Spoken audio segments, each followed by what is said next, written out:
So Joseph Mengele, when he arrives at Auschwitz in 1943, he's taking place of the previous camp physician who had taken ill or fallen ill. So when he takes over, he's trying to create a perfect race, whatever that might be by Hitler's definition, and therefore Himmler and Heydrich, who is in charge of the final solution. So he's given carte blanche. He can try any medical experiments.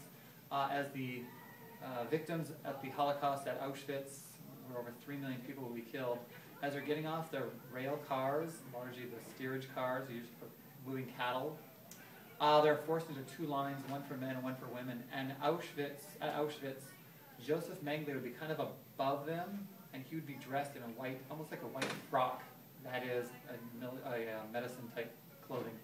And from there, he was kind of directing traffic. He was looking for specific people that he would experiment on in order to find an ideal race or see if he could do some biological changes. For example, we know that he tried to alter the eye color, by, in some cases pouring bleach into the eyes or different dyes, to try to somehow perfect the iris color, ridiculous concepts. He took some twins and tried to sew them together to see if he could fuse two separate blood systems, gangrene, and then they would die.